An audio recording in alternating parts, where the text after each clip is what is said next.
जय श्री कृष्ण। आज हम सुनेंगे वह अमूल्य प्रसंग जहां संपूर्ण ब्रह्मांड के स्वामी श्री कृष्ण माता के प्रेम में इतने लीन हुए कि स्वयं को रस्सी से बांधने की अनुमति दे दी। यह है दामोदर लीला, श्रीमद् भागवत महापुराण का अद्भुत अध्याय। गोकुल की सुबह थी, हवा में माखन की सुगंध और गायों की घंटियों की मधुर झंकार। माता यशोदा माखन मथ रही थीं और नन्हे कान्हा उनकी गोद में खेल रहे थे। पर जैसे ही मैया ध्यान हटाती, कन्हैया चुपके से माखन निकाल लेते। जब देखा गया तब तो आंगन में दौड़ भाग मच गई। मां पीछे, बेटा आगे, हंसी खुशी की यह लीला पूरे गोकुल में गूंज उठी। अंततः माता यशोदा ने अपने नटखट लाल को पकड़ ही लिया। उन्होंने सोचा, आज इस शैतान को बांध कर रखूंगी। पर जब रस्सी लाई, हर बार 2 अंगुल छोटी रह जाती। यशोदा जितनी बढ़ाती उतनी ही छोटी होती, क्योंकि यह रस्सी शरीर नहीं, अनंत को बांधने का प्रयास कर रही थी। जब मां का हृदय प्रेम और थकावट से भर गया, तब श्री कृष्ण मुस्कुराए और स्वयं बंधने की अनुमति दी। वह क्षण था जब प्रेम ने परमात्मा को बांध लिया और तभी वे कहलाए दामोदर। दाम अर्थात रस्सी से उदर पर बंधने वाले भगवान। कृष्ण अब ऊखल से बंधे हुए धीरे धीरे रेंगते हुए बाहर निकले और वह ऊखल 2 बड़े अर्जुन वृक्षों के बीच फंस गई। कन्हैया ने झटका दिया, धड़ाम। दोनों वृक्ष धरती पर गिर पड़े। उन वृक्षों से 2 तेजोमय दिव्य पुरुष प्रकट हुए।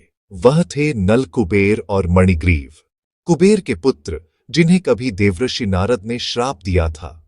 एक बार वे मदमत होकर अप्सराओं के संग जल में विहार कर रहे थे। देवर्षि नारद वहां से गुजरे, पर अहंकार में चूर इन देवपुत्रों ने नमस्कार तक न किया।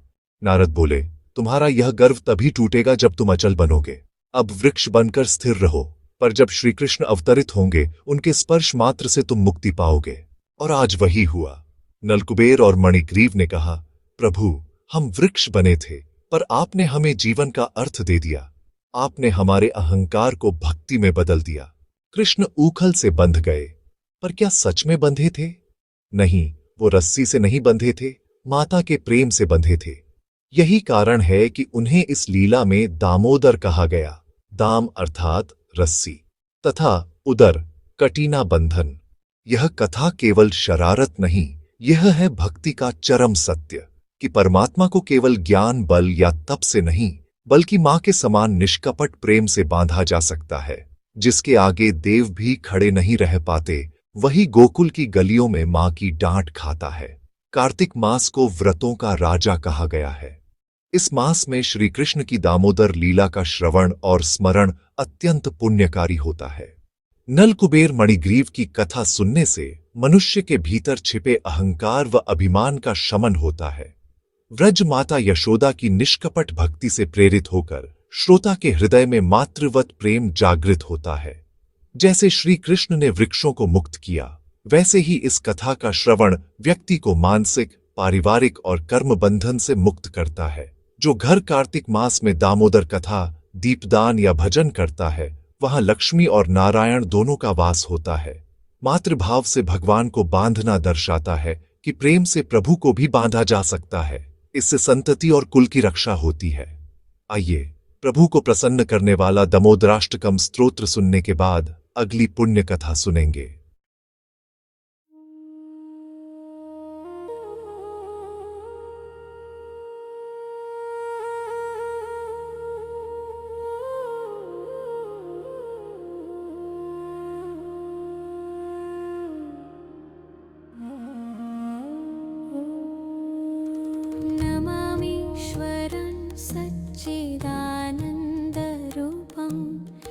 सत्कुण्डलं गोकुले भ्राजमानं यशोदाभियोलुखलाधावमानं परामृष्टमत्यं ततो धृत्य गोप्या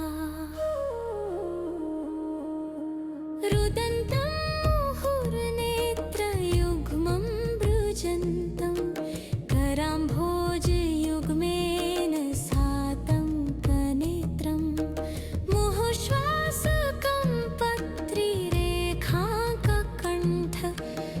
सितग्रीव दामोदरं भक्तिबद्धम्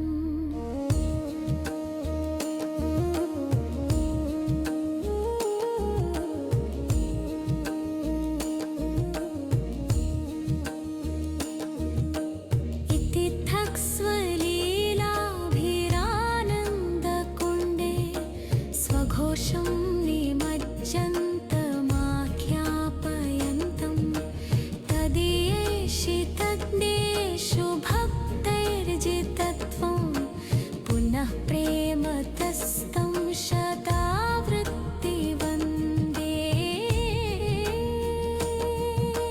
परं देवमोक्षं न मोक्षावधिं वा न चान्यं वृणेऽहं वरेशादपिह इदं तेव पूर्णाथ गोपालबालं सदा मे मनस्याविरस्तां किमन्ये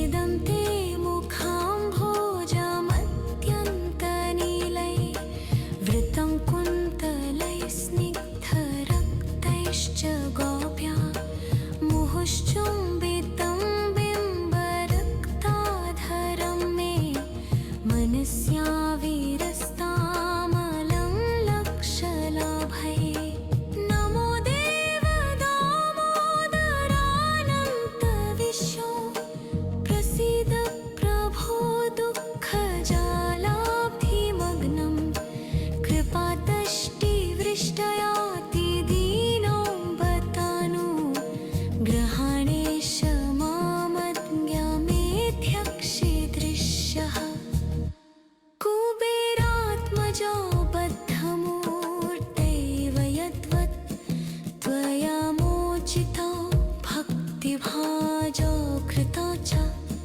तथा प्रेमभक्तिं स्वकामे प्रयच्छत् न मोक्षे गृहो मे अस्ति दामोदरेह नमस्तेऽस्तु दाम्ने स्फुरदीप्तिधाम्ने त्वदीयोदरायाथ विश्वस्य धाम्ने नमो राधिकायै त्वदीयप्रियायै नमोऽनन्तलीलाय देवाय तुभ्यम् सती माता अनुसुईया जी का गौरव एवं माता सीता के साथ उनकी भेंट विशेष रूप से गोस्वामी तुलसीदास जी ने बताई है। यह कथा इस प्रकार है। भारतवर्ष की सती साध्वी स्त्रियों में माता अनुसुईया जी का स्थान अत्यंत उच्च है। उनका जन्म अत्यंत उच्च कुल में हुआ था। स्वयंभू मनु की पुत्री देवी देवहूति उनकी माता थीं और परम तपस्वी महर्षि कर्दम उनके पिता। भगवान विष्णु के अवतार कपिल मुनि उनके छोटे भाई थे। अनुसुईया जी में सत्य, धर्म, शील, सदाचार, विनय, लज्जा, क्षमा, सहिष्णुता तथा तपस्या जैसे सद्गुण स्वाभाविक रूप से विद्यमान थे। उनका विवाह ब्रह्मा जी के मानस पुत्र परम तपस्वी महर्षि अत्रि से हुआ। अपनी सतत सेवा, पतिव्रत धर्म और पावन प्रेम से अनुसुईया जी ने महर्षि अत्रि के हृदय को पूर्णतः जीत लिया। वे पतिव्रता तो थीं ही, साथ ही तपस्या में भी अत्यंत अग्रणी थीं। वे मानती थीं कि स्त्री के लिए अपने पति की सेवा ही परम कल्याण का साधन है। अपने इसी पतिव्रत के प्रभाव से उन्होंने ब्रह्मा, विष्णु और महेश तीनों देवों को बाल रूप में परिवर्तित कर अपनी गोद में खिलाया था। जब भगवान श्री राम वनवास के समय सीता जी और लक्ष्मण जी के साथ अत्रि मुनि के आश्रम पहुंचे, तब अनुसुईया जी ने सीता जी का अत्यंत आदर और सत्कार किया। हे राम, यह अनुसुईया देवी वही महान सती हैं जो तुम्हारी माता के समान पूजनीय हैं। मिथिला की राजकुमारी सीता इनकी शरण में जाएं, क्योंकि ये समस्त प्राणियों के लिए वंदनीय हैं। ऐसी पतिव्रता, ऐसी महान सती अनुसुईया जी के गुणों का गान स्वयं महर्षि करते हैं, तो भला उनकी महिमा का पूर्ण वर्णन कौन कर सकता है। अत्रि के वन आश्रम में सीता माता अनुसुईया के चरणों में आदर पूर्वक प्रणाम करती है। माता अनुसुईया देवी सीता से कहती हैं, सीते, यह जानकर मुझे अत्यंत प्रसन्नता हुई कि तुम सदा धर्म पर दृष्टि रखती हो। अपने बंधु बांधवों और राज वैभव को त्याग कर तुम अपने स्वामी श्री राम के साथ वन में आई हो, यह तुम्हारा परम सौभाग्य है। स्त्री के लिए उसके पति का नगर में रहना या वन में रहना, यह कोई अंतर की बात नहीं। भले पति दुखी हो या सुखी, गुणी हो या अगुणी, वे अपनी पत्नी के लिए सदैव परम पूजनीय देवता के समान होते हैं। हे जानकी, मैंने बहुत विचार किया है, परंतु पति से बढ़कर कोई हितकारी बंधु नहीं है। तपस्या के अमोघ फल के समान पति ही इस लोक और परलोक दोनों में पत्नी का कल्याण करने वाला होता है। जो असाध्वी स्त्रियां अपने पतियों पर भी शासन करती हैं, वे पति का अनुसरण नहीं करती और सच्चे गुणों का ज्ञान नहीं रखती। ऐसी स्त्रियां अनुचित कर्मों में फंसकर धर्म से भ्रष्ट हो जाती हैं और संसार में अपयश को प्राप्त करती हैं। परंतु तुम जैसी सत्स्वभाव पतिव्रता स्त्रियां उत्तम गुणों से युक्त होकर पुण्यलोक में सुखपूर्वक निवास करती हैं। इसलिए हे सीते, तुम सदा अपने पतिदेव श्री रामचंद्र जी की सेवा में लगी रहो। सती धर्म का पालन करो, पति को ही सर्वोच्च देवता समझो और हर समय उनका अनुसरण करती हुई उनकी सहधर्मिणी बनो। इससे तुम्हें धर्म, यश और परम कल्याण की प्राप्ति होगी। हे सीते, चाहे तुम्हें इन वस्तुओं की आवश्यकता हो या न हो, तुम्हारी निःस्वार्थता से मुझे जो आनंद हुआ है उसे मैं सफल करना चाहती हूँ। ये हार, आभूषण, उत्तम वस्त्र और सुगंधित चंदन मैं तुम्हें अर्पित करती हूँ। इन्हें धारण कर तुम अपनी शोभा बढ़ाओ और मुझे प्रसन्न करो। आश्रम प्रांगण में अनसुईया सीता को प्रेम पूर्वक विदाई देती है।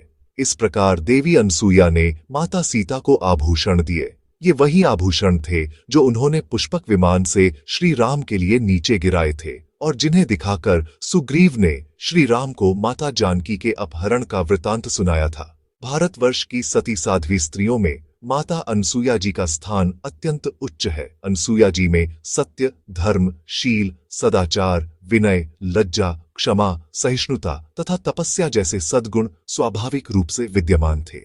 आशा है आपको आज की दामोदर कथा एवं माता सीता एवं देवी अनसुईया जी की कथा पसंद आई होगी।